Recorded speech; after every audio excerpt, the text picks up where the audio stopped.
Muy buenas a todos, soy Adam Martín, bienvenidos a mi canal de tutoriales en YouTube. Las últimas 2 semanas habéis notado un pequeño parón en el canal, ha sido por unas vacaciones y también por mi participación en 3D Symposium, que es un evento de visualización arquitectónica que ha habido en Madrid este año. Pero ya estoy de regreso y con muchas ganas de seguir generando tutoriales para el canal. En concreto, en el vídeo de hoy vamos a ver cómo funciona Arion FX, que es una herramienta de postproducción. Hace poco compartí la salida de la última versión en mi canal de Facebook y hoy quiero mostraros un poquito cómo funciona esta herramienta de postproducción. Normalmente, cuando utilizamos una herramienta como Photoshop, por ejemplo, solemos utilizar herramientas que han sido diseñadas para la postproducción de fotografía principalmente. Y eso se puede traducir en algunos problemas a la hora de intentar editar renders, por ejemplo. Arion FX nos brinda la posibilidad de editar renders de una forma mucho mejor, porque está diseñado por una empresa que tiene un motor de render, que es Arion, y está especialmente diseñado para la postproducción de renders en 32 bits, lo cual es fantástico, ya que en Photoshop pues hay muchas cosas que no podemos hacer en 32 bits. Es muy importante, antes de trabajar con Arion FX, recordad que tenemos que utilizar para poder trabajar con este plugin imágenes en 32 bits por canal. Normalmente la gente se confunde entre 32 bits por canal y 32 bits por píxel. La diferencia que hay es brutal en cuanto a información y para poder trabajar correctamente con Arion FX, la verdad es que el único formato que yo recomendaría es EXR. Acordaros que formatos como TGA o TIFF o PNG no son formatos de alto rango dinámico, ¿de acuerdo? Aunque veamos ahí 32 o 48 bits, son por píxel, no por canal. Y la diferencia, como os digo, es muy grande. Entonces vamos a trabajar preferiblemente con archivos EXR almacenados en full o half float. Y una vez que tengamos abierto nuestro archivo, a mí me gusta duplicar la capa original, por si acaso pues quiero tener una versión del original, y simplemente dentro de Filter, Random Control, Arion FX. Y nos aparecerá esta ventana. Yo estoy trabajando con la versión 3.5, que es la última que ha salido de este plugin. Y tenemos aquí básicamente una ventana de previo, donde vamos a poder ir viendo los cambios que vamos haciendo. Estos previos no son a resolución final, o sea que es posible que cuando le demos aquí a aplicar, el resultado final tenga más calidad, ¿vale? Es simplemente un previo. Luego tenemos aquí a la izquierda pues una serie de pestañas que son las que nos van a permitir añadir ciertos efectos a nuestra imagen. Y aquí abajo tenemos una pestaña con información, presets y una consola con errores y demás. Vamos a empezar por la pestaña de Tone Map, que es posiblemente pues, una de las más importantes. El Tone Map en un HDR es básicamente qué vamos a hacer con todo ese rango dinámico que tenemos tan extenso para mostrarlo posteriormente, por ejemplo, en un monitor con menor rango dinámico. Vamos a comprimir el rango dinámico, vamos a aplicar contraste, vamos a aplicar más exposición, menos exposición, etc. Y eso lo controlamos desde esta pestaña de aquí. Si os fijáis, cuando lo activamos ya en el previo podemos ver la diferencia. Por defecto está seleccionado este control de aquí, que es simplemente un LUT, por así llamarlo, de Random Control, que añade un contraste muy sutil a nuestra imagen. Aparte de este, tenemos un montón de otros LUTs que podemos utilizar para darle un look determinado a nuestra imagen. Si lo único que estamos buscando, por ejemplo, es comprimir el rango dinámico, podemos utilizar la opción de lineal. No se va a aplicar ningún cambio en nuestra imagen, pero tenemos acceso a un controlador de Reinhardt que nos permite comprimir el rango dinámico. Comprimir el rango dinámico, ya os lo he explicado en otros tutoriales, consiste básicamente en reducir la información de las luces para que entre dentro del rango dinámico de nuestro monitor y podamos ver los detalles, por ejemplo, en estas zonas de aquí. Hay varias maneras de comprimir el rango dinámico y bueno, podéis experimentar con cada una de ellas. Tenéis distintos controles para conseguir diferentes tone mappings. A mí me gusta el Global Reinhardt porque simplemente me permite, pues con este deslizador, comprimir el rango dinámico. De momento lo vamos a dejar en Random Control Camera, que añade un contraste muy interesante a nuestro render, y no vamos a tocar nada más de esta pestaña. Básicamente en esta pestaña lo que haremos es definir cómo va a ser el look final de nuestra imagen. Luego tenemos una pestaña de Input, donde vamos a decidir, por ejemplo, el input de el perfil de color de entrada y el perfil de color de salida. En este caso yo voy a dejarlo como está porque quiero que sea estándar RGB, pero si queréis trabajar con otro perfil de color lo podríais hacer perfectamente aquí. Tenemos aquí un filtro fotográfico que nos permite añadir un tinte, por ejemplo, cálido a nuestra imagen o frío a nuestra imagen. Estos son los clásicos filtros de cine que se usaban en filmación tradicional y bueno, pues aquí tenemos una versión de esos filtros digital. Nos van a permitir añadir un tono general por encima a nuestra imagen. Es un efecto pues, que puede ser interesante, pero de momento yo no lo voy a utilizar. Aquí tenemos una pestaña que nos va a permitir controlar la máscara donde se van a aplicar los efectos de bloom y de glint cuando utilicemos Lens Effect. De momento no los estamos usando. Y en Iris vamos a poder controlar también pues, la forma de nuestro glint o de nuestro bloom. También lo veremos ahora a continuación. La pestaña Denoise nos ofrece dos herramientas, una para eliminar fireflies. Acordaros, los fireflies son esos pequeños puntos blancos que aparecen a veces en cálculos de patch tracing y que son difíciles de eliminar durante el render. Suelen aparecer en las reflexiones con glossiness bajo o cuando tenemos una luz muy pequeña con mucha intensidad, etc. Si activamos esta pestaña de aquí, podemos establecer, por ejemplo, un radio, aquí está en 4 píxeles, y unos umbrales de tolerancia para eliminar esos fireflies. La verdad es que esta imagen no tiene fireflies, así que no vamos a poder utilizar este efecto. Si podéis solucionar el problema de fireflies en el render, muchísimo mejor, porque pensad que esta parte de Arion FX básicamente lo que detecta son puntos muy brillantes que estén rodeados de otros puntos no tan brillantes. Y puede darse el caso de que en nuestra imagen de forma natural tengamos eso, como por ejemplo aquí. Y él va a interpretar que son fireflies y las va a eliminar, cuando quizás no nos interesa que las elimine. ¿De acuerdo? Entonces, si podéis solucionarlo durante el render, muchísimo mejor.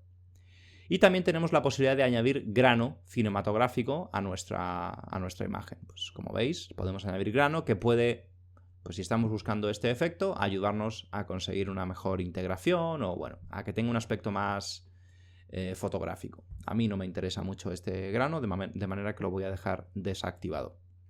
En detalle, lo que podemos hacer es afilar nuestra imagen, añadir como un efecto de enfoque.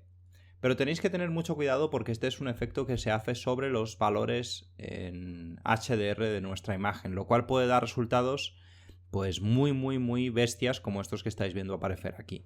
De manera que si decís utilizar esta máscara de enfoque, hacedlo con mucha sutileza. Como siempre os digo, es mejor quedarse corto que pasarse. Y bueno, podéis utilizar efectos de enfoque en postproducción fuera de Arion FX si este os parece demasiado agresivo. Y luego en Grade pues tenemos algunas opciones para añadir corrección de color básica a nuestra imagen. Tenemos un ajuste de saturación donde podemos aumentar o disminuir la saturación, un ajuste de luminosidad donde podemos también hacer lo mismo y podemos variar el tono de nuestras imágenes. Y luego aquí pues tenemos la típica corrección de balance de color donde podemos seleccionar sombras, por ejemplo, y añadir colores específicos a las sombras para lograr pues un efecto determinado, etc. Todas estas opciones son clásicas, pero en este caso se aplican sobre los 32 bits en lugar de hacerlo en 16 bits, lo cual en algunas ocasiones pues puede tener ciertas ventajas. Yo de momento lo voy a desactivar y vamos a centrarnos en la pestaña de Lens, que es posiblemente, como os digo, una de las más interesantes. Tenemos un viñeteado de lente, que bueno, ya sabéis lo que es simplemente este halo negro en los bordes de nuestra imagen. En fotografía normalmente se produce pues por un parasol o por una lente de mala calidad o simplemente pues porque muchas veces las lentes tienen mayor luminosidad en el centro que en los bordes. Entonces es un defecto fotográfico que a veces podemos añadir para intentar hacer que nuestra imagen se parezca más a una fotografía. Luego tenemos una aberración cromática que por defecto viene con un valor muy alto. Yo os recomiendo siempre trabajar con valores muchísimo más bajos. Lo bueno que tiene Arion FX es que es un plugin pequeño, o sea, no tenemos cientos de opciones, pero tenemos todas las opciones importantes. De manera que en un solo sitio podemos hacer todas las cosas importantes que tenemos que hacer en 32 bits a nuestra imagen para continuar después si lo deseamos en 16. Pues, por ejemplo, tenemos nuestro control de aberración cromática y luego tenemos los efectos de bloom y de glare. Bloom lo que nos va a permitir es añadir este efecto como de dispersión de la luz en las partes más brillantes. Vamos a intensificar el efecto para que lo podáis ver. Este sería el efecto de bloom, pero de momento el bloom se está aplicando sobre toda la imagen. No tenemos control para decidir dónde se aplica y dónde no se aplica nuestro bloom. Eso os comenté, lo vamos a controlar desde esta pestaña de aquí. Con estos dos controles vamos a decidir en qué partes de nuestra imagen se aplica bloom y en qué partes no se aplica bloom. Por ejemplo, con 0, aquí tenemos bloom en todas partes. Según vamos incrementando este parámetro, vamos reduciendo el bloom y vamos permitiendo que se use solamente en las partes más brillantes de nuestra imagen. Y aquí podemos controlar también la intensidad de este efecto, por ejemplo. Si lo dejamos en 1, tenemos una intensidad que es la que tenemos aquí, que la podemos controlar desde aquí, por ejemplo. Nuestro bloom en nuestras luces, que en este caso es lo que a mí me interesa. Y con glare pasa exactamente lo mismo. De momento voy a desactivar bloom un momento para que os podáis concentrar solo en el glare. Lo activamos y también está utilizando la información de esta máscara. De manera que si ahora aumentamos esta intensidad, pues vais a empezar a ver aparecer un glare. Dentro del glare tenemos un fringe, que es, pues ahora lo vais a ver, va a aparecer si fuera en los de color azul se nota mucho mejor, pues tenéis una variación en los bordes de nuestro glare. Y si queremos añadir un efecto más interesante de glare, lo que podemos hacer es utilizar dentro de input varias máscaras de apertura, de obstacle y de suciedad. Por ejemplo, vamos a introducir una de suciedad. Vamos a probar, por ejemplo, con esta de aquí. Esto puede tardar un poquito en tener efecto. Si os fijáis, ahora tenemos esa suciedad dentro de nuestro clean, lo cual puede hacer que sea muchísimo más interesante. Voy a aumentar un poquito la intensidad para que se pueda ver bien el efecto. Hemos introducido esta máscara de suciedad en nuestro glint. Me pasé. Y vamos a probar con otra. Vamos a probar, por ejemplo, con esta otra. Como os digo, puede tardar un poquito ¿Veis? Y podemos crear efectos muy interesantes utilizando estas máscaras. Vamos a utilizar como máscara de suciedad, por ejemplo, esta, que nos va a producir unos efectos como de variación de color y ahora vais a ver de destellos. Y vamos a probar ahora un mapa de obstáculos. Con esto vamos a simular primero los obstáculos que puede haber delante de la lente, que pueden ser en la propia lente o más adelante, que pueden ser, por ejemplo, pues las propias pestañas, como este ejemplo que he descargado de la propia página de ArionFX. Y nos van a permitir conseguir efectos súper interesantes. Vamos a reducir esto para que se vea mejor. Fijaros que estamos combinando, por un lado, un mapa de suciedad, que nos está proporcionando aquí una variación en nuestro glint, y por otro lado, un mapa de obstáculos que simula las pestañas que podemos tener en nuestros ojos. O podríamos tener, por ejemplo, como mapa de obstacle, una textura de suciedad.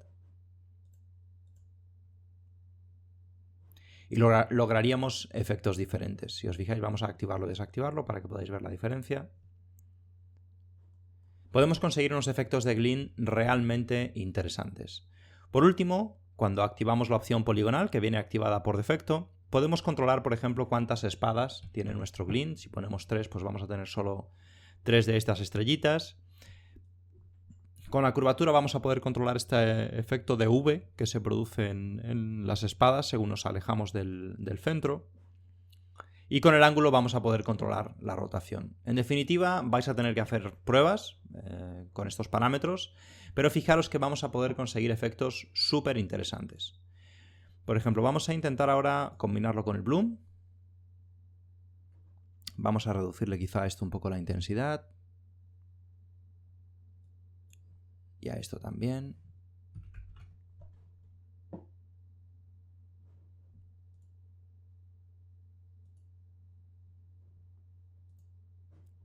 Vamos a ponerle 6, por ejemplo. Y le vamos a quitar decay, que es para hacer que los rayos vayan atenuándose poco a poco. Y por ejemplo este podría ser un efecto de glint interesante. Podemos comprimir el rango dinámico si lo deseamos, si nos ha quedado demasiado brillante, por ejemplo.